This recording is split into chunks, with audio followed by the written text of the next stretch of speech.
तुमच्यावर जळणाऱ्या माणसांना कसं ओळखायचं, आपल्याला टेन्शन देणाऱ्या लोकांना शांत राहून कसं धडा शिकवायचं, आपलं आयुष्य जर पूर्णपणे बदलायचं असेल तर आपण काय करावे, यासाठी हा संदेश आहे. मित्रांनो, विचार करा, आपण कितीही टेन्शन दिलं तरी आहे ती परिस्थिती बदलणार आहे का? त्यामुळे आपल्याला टेन्शन देणाऱ्या लोकांपासून दूर कसे राहता येईल आणि शांत राहून त्यांना धडा कसा शिकवता येईल याचा विचार करायचा. तुम्ही कधी अशा व्यक्तीला भेटला आहात का जो सतत तुम्हाला डिवचतो, कधी तुमच्या चुका काढतो, कधीच लोकांसमोर अपमान करतो, तसेच काही करून तुमचा मनोधैर्य खचवत राहतो आणि मग तुमचं मन म्हणतं बॅग घे, रिझाईन कर आणि या नरकातून बाहेर पड. पण थांबा, त्या लोकाचा बदला शांतपणे घ्यायचं असेल तर शहाणपणाने विचार करा. कारण शांत राहणं म्हणजे कमकुवत असं नाही तर शक्तिशाली असणं आहे. सहमत असाल तर होय स्वामी आई असे टाईप करा आणि हा संदेश तुम्ही शेवटपर्यंत ऐका आणि व्हिडिओला लाईक करून चॅनलला सबस्क्राईब करा. मित्रांनो, सगळं काही करता येईल, पण घरातलेच लोक जर आपल्याला त्रास देत असेल तर काय करायचे? तर अशा ठिकाणी तुम्ही स्वतःवरती विश्वास ठेवा. स्वतःवरती तुमचा विश्वास असेल आणि तुम्ही जर त्याच्याकडे दुर्लक्ष करत असाल तर तुम्ही बऱ्याच गोष्टीचा सामना करू शकता. यश हा सर्वोत्तम बदला आहे. जे लोक तुम्हाला टेन्शन देतात, तुमचं मनोधैर्य तोडतात, ते फक्त एकाच गोष्टीसाठी झगडत असतात, तुम्हाला थांबवण्यासाठी. ते तुमच्या स्वप्नावर प्रश्नचिन्ह टाकतील, तुमच्या क्षमतेवर शंका घेतील आणि तुमचं मन विचलित करायला सतत निगेटिव्ह गोष्टी करतील. त्यामुळे मित्रांनो, जे तुम्हाला तोडू पाहतात तेच तुमच्या यशाने सर्वात जास्त तोडले जातात.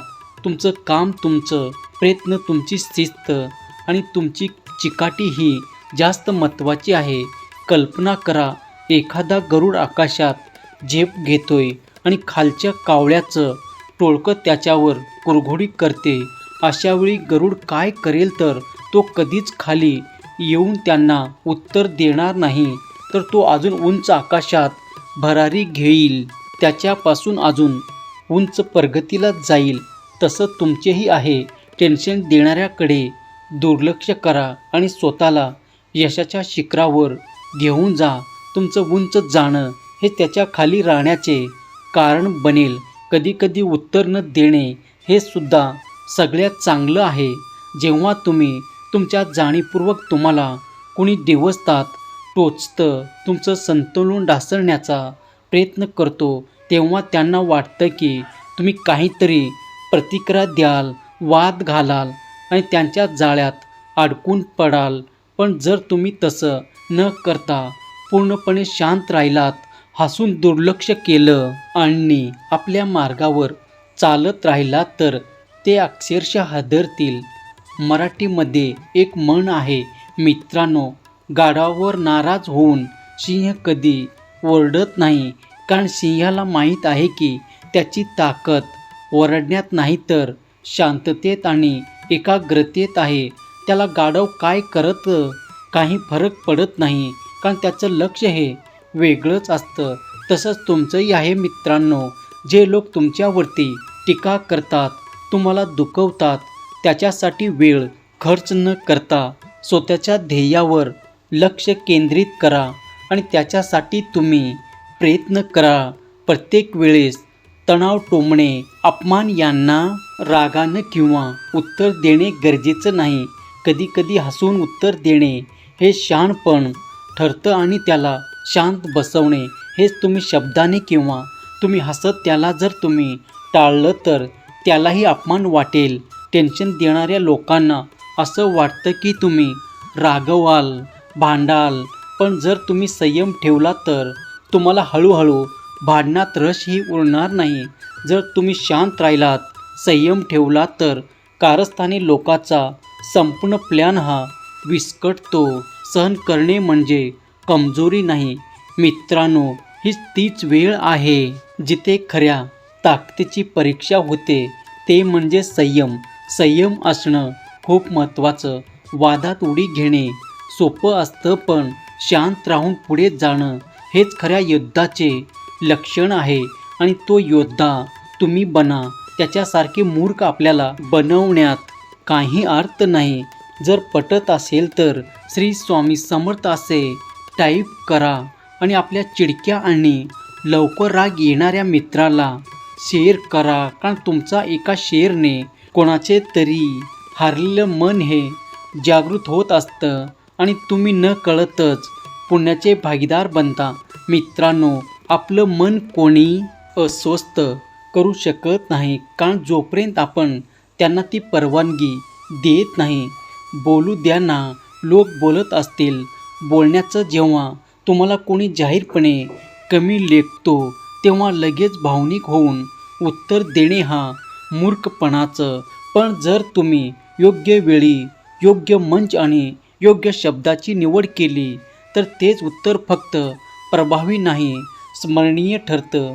एका मीटिंगमध्ये तुम्ही काहीतरी सुचवलं आणि दुसऱ्याने उपहास केला. तुम्ही लगेच प्रतिक्रिया न देता काही दिवस स्वतःच्या कामामध्ये सुधारणा केलं आणि पुढील प्रेझेंटेशनमध्ये जेव्हा तुमचं काम सर्वांनाच उपयोगी पडेल तेव्हा तुम्ही शांतपणे म्हणाल, हीच आयडिया मी मागच्या वेळेस सुचवलं होतं. फक्त इतकं म्हणणंच पुरेसं ठरतं. तुमचं उत्तर एवढं प्रभावी असतं की समोरच्याला पुढच्या वेळेस बोलण्याआधी 100 वेळा विचार करावा लागतो. आणि हीच गोष्ट आपल्याला करायची आहे. मित्रांनो, स्वतःला गुंतवायचं आहे स्वतःमध्ये, दुसऱ्यांमध्ये नाही. कारण आपल्याला त्रास देणारे लोक आपल्या आयुष्यात कमी नाहीत. ते लोक तुमचं लक्ष विचलित करू पाहतात. ते तुमच्या फोकस बाहेरच्या गोष्टीमध्ये अडकवतात. पण जर तुम्ही त्याच्यावर लक्ष न देता स्वतःची ग्रोथवर काम केलं, आपल्या लक्ष्यावर लक्ष केंद्रित केलं तर त्याचं अस्तित्व फिक्कं पडतं.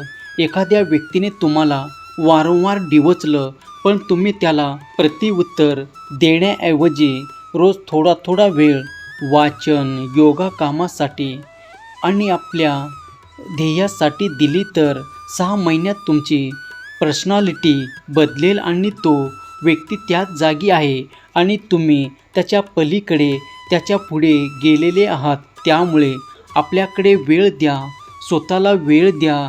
वेळच दाखवेल तुमचं मूल्य. मित्रांनो, कधी कधी काहीच बोलायचं नसतं, फक्त वेळेला बोलू द्या. जो आज तुमच्यावर हसत आहे तो उद्या तुमचं उदाहरण देईल. सुरुवातीच्या काळात अजय देवगण खूप स्ट्रगल करत असायचं. अनेकांनी त्याला नाकारलं. अभिनेतासारखं रूप नाही, एक्सप्रेशन नाही, कोण पाहणार याचे चित्रपट. पण काही न बोलता तो काम करत राहिला. त्यावेळी ज्यांनी त्याला नाकारलं आज तेच त्याचे कौतुक करतात आणि उदाहरणं देतात. काही लढाव्या शब्दाने जिंकता येत नाही, त्या वेळेने जिंकून दाखवावे लागतात. त्यासाठी संयम पाहिजे. आज जे तुमच्यावर हसतात, उपहास करतात, तेच उद्या तुमचे कौतुक करतील. तुमचं संयम आणि यश हेच टेन्शन देणाऱ्यासाठी सगळ्यात मोठं धडा आहे. एक गोष्ट नेहमी लक्षात असू द्या मित्रांनो, माणूस कधीच शब्दांनी मोठा होत नाही, तर माणूस मोठा होतो त्याच्या कर्तृत्वाने आणि विचाराने. त्यामुळे दररोज सकारात्मक विचारासह आपण भेटत असतो. तुमचे जीवन असे सकारात्मक विचारांनी भरून जाऊ. तुमच्या मनातील सर्व चांगल्या इच्छा पूर्ण हो. तुम्हाला सुख समृद्धी लाभो ही स्वामी महाराजाच्या चरणी मनापासून प्रार्थना करतो. मित्रांनो, तुमचा एक लाईक, सबस्क्राईब आणि एक जणांना शेअर करणं मला प्रेरणा देत असतं असेच नवनवीन प्रेरणादायी व्हिडिओ बनवण्यासाठी. त्यामुळे या गोष्टी करायला तुम्ही विसरू नका. श्री स्वामी समर्थ. जय जय स्वामी समर्थ. धन्यवाद.